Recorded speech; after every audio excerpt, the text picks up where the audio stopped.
Hello and welcome to Database Management Systems. I'm Jivita Christie, and in this video, I'm going to show you how you can create an ER diagram using this schema diagram of an employee's database. So let's begin. This is the diagram of employees. It's a database created, a very small one. It contains 4 tables. One table is called employees, the second table is works on, the third table is projects, and then we have departments. So what this schema diagram shows is that there are 4 tables and they are connected with each other by relation of primary key and foreign key. So wherever you see a key sign like this one, that means it's a primary key. Wherever you see a key followed by FK, it means it is a foreign key. And some places you can see 2 keys. Like here, that means project ID and employee ID both together are forming a primary key. So this is the database, and first I'm going to explain to you what each and every table here means. So let's begin with the employees table. The employees table contains 5 columns: employee ID, first name, last name, debt code, and the salary given to all the employees. And here the primary key is employee ID, and the department code, that is the debt code, is a foreign key that is borrowed from the departments table. So you can see this line, this arrow that is going out from here to the departments table. And this database is very important because later on in the SQL videos, this is the one that I'm going to use for all SQL practicals. Now, this debt code that you see is borrowed from the code of department. So there's a relation between employees and departments, and it is that some employee is going to belong to some or the other department. And so let's take a look at the departments table. This table contains code, which is the primary key, and it contains name of the department. It also contains manager ID, which is a foreign key borrowed from employees. That means each department is having a manager, and that manager is obviously an employee, and that's why the record of that manager is also present in the employee's relation. And we are borrowing that ID of the employee, who is the manager of that particular department, in the departments table. And also we have another column called sub-dept of, which tells you if one department is a sub-department of some other department. For example, you might have an admin department, and there could be an accounting department that could be the sub-department of the admin department.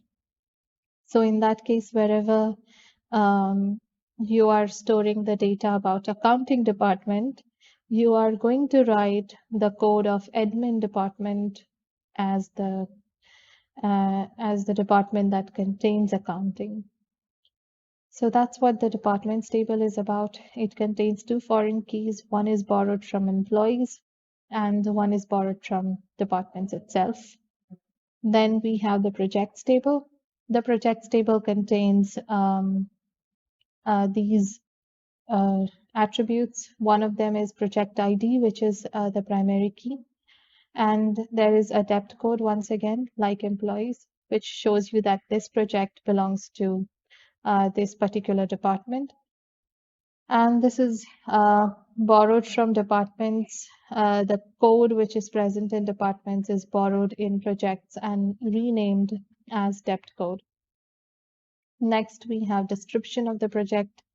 We are given the start date of the project, which tells us at which date the project was started, and there's end date. So if the project has ended, then on which date it ended, and the revenue generated by the project. So the profit brought in by the project is given here in this column. And then finally, we have the works on table. The works on table contains three columns: project ID, employee ID, and assigned time. The project ID and employee ID together, they form a combination which is unique, and that's why together they form the primary key. And both are actually borrowed from somewhere. Project ID is borrowed from the project ID of projects table, and employee ID is borrowed from the employee ID of employees table. And assigned time tells you how much time is assigned to that employee on that project. So this is the schema, and we call this diagram a schema diagram. In most cases, when you're asked to make an ER diagram, you are probably given um, a description through words, and you're not given a description in this manner. You are just given a written description, not a drawn one. But I'm going to use this one because it's easier to look at this and draw a diagram. But if you have to make a diagram from just a written description, then also you can do it, because when it comes to ER diagrams, there is no single correct answer. There are several correct answers, and it depends on how you imagine things to be. So I'm going to make an ER diagram in a tool called Draw.io. So all you need to do is go to your taskbar, go to your search bar here and type Draw.io and hit enter.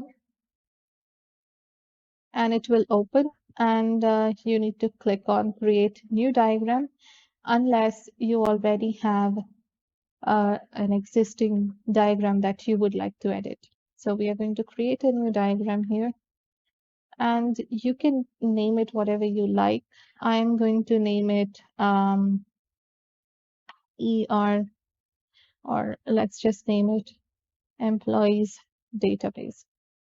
And also at the same time, you can see here, you can select one of these formats. You can convert it to an HTML, XML file if you like.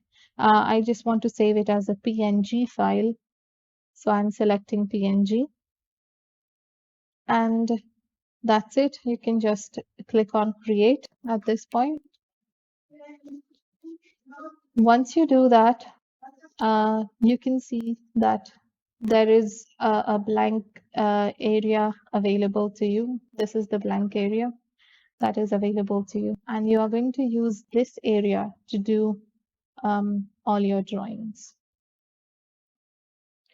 So let's begin by drawing this. First, before we draw this, let's try to understand what this actually does, what all the options here do. So here I'll just show you what it is. Here you have all the menus and you can use them.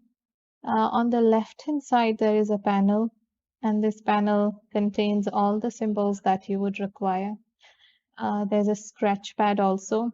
There are some general symbols which also we are going to use. And there are some miscellaneous symbols. We are not going to use much from here. Mostly we are going to use the entity relation symbols given here, because these are the ones that are most important for us. So we are going to use these entity relation symbols given here. And there are other symbols. So this is a tool that can be used not just for ER diagrams. It can be used to make any type of UML diagram.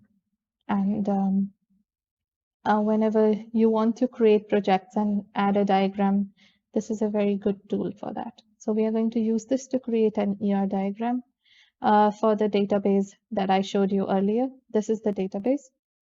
And we are going to start with the employees table, which is present here. And here we need to add employee ID, first name, last name, debt code, and salary. However, debt code does not need to be added, because debt code is just a foreign key that is borrowed from somewhere.